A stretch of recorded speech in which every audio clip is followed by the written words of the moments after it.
આજથી ગુજરાતના વાતાવરણમાં આવશે પલટો, ખેડૂતોની ચિંતા પણ વધી. અંબાલાલ પટેલ અને હવામાન વિભાગની નવી આગાહી સામે આવી છે. મિત્રો, આજે તારીખ 21 જાન્યુઆરી 2026 અને વાર થયો છે બુધવાર. જાણીશું કે મિત્રો આગામી દિવસોની અંદર ગુજરાતનું વાતાવરણ કેવું રહેવાનું છે, કયા વિસ્તારોમાં વાદળછાયું વાતાવરણ અને વાતાવરણમાં પલટો જોવા મળવાનો છે. અત્યારે હાલ ઉત્તર ભારતીય સાથે ગુજરાતના હવામાનમાં પણ પલટો આવવાની શક્યતાઓ હવામાન નિષ્ણાત અંબાલાલ પટેલ દ્વારા કરવામાં આવી રહી છે.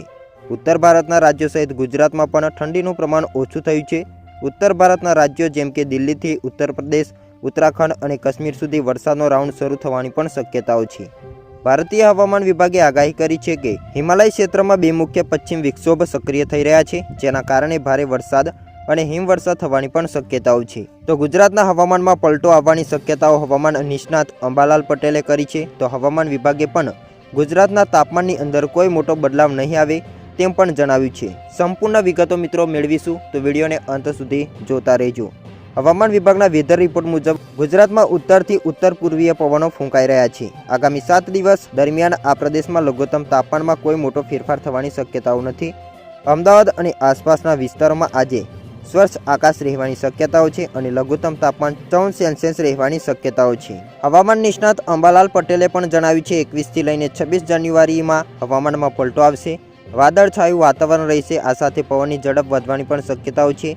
તે મુજબ મિત્રો આજે મધ્ય ગુજરાત લાગુના વિસ્તારોની અંદર પવનની ગતિમાં પણ વધારો જોવા મળ્યો. હાલ 12 થી 15 કિલોમીટર કલાકની ઝડપે પવન ફૂંકાઈ રહ્યો છે. આગામી સમયમાં 18 થી 24 કલાકની ઝડપે પવન ફૂંકાય તેવી શક્યતાઓ છે, જેથી ખેડૂતોએ ઊંચા પાકનું ખાસ કરીને ધ્યાન રાખવાનું રહેશે.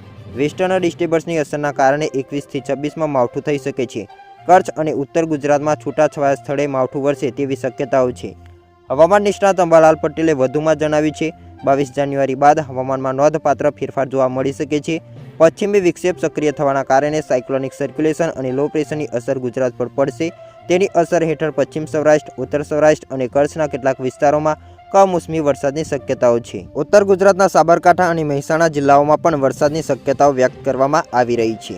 દક્ષિણ ગુજરાતના કેટલાક ભાગોની અંદર પણ વાદળછાયું વાતાવરણ રહે તેવી શક્યતાઓ છે અને હળવો વરસાદ પણ નોંધાઈ શકે છે. 22થી લઈને 26 જાન્યુઆરી દરમિયાન હવામાન સતત બદલાતું રહેશે, જેમાં ખાસ કરીને 23 અને 24 જાન્યુઆરીએ તેની વધુ અસર જોવા મળે તેવી શક્યતાઓ છે. પશ્ચિમી વિક્ષોભના કારણે રવિ પાક પર વિપરીત અસર થવાની પણ શક્યતાઓ છે, જેથી ખેડૂતોને સાવચેતી રાખવાની જરૂર બની શકે છે. જોકે 25 જાન્યુઆરી બાદ વેસ્ટર્ન ડિસ્ટર્બન્સની અસર ઘટશે, ત્યારે ફરીથી ઠંડીમાં ચમકારો જોવા મળી શકે છે, એટલે કે ઠંડીમાં વધારો જોવા મળી શકે છે. આ સાથે ઉત્તર ગુજરાત, કચ્છ અને મધ્ય ગુજરાતમાં ફરી એક વખત આકરી ઠંડી પડે તેવી શક્યતાઓ રહેલી છે.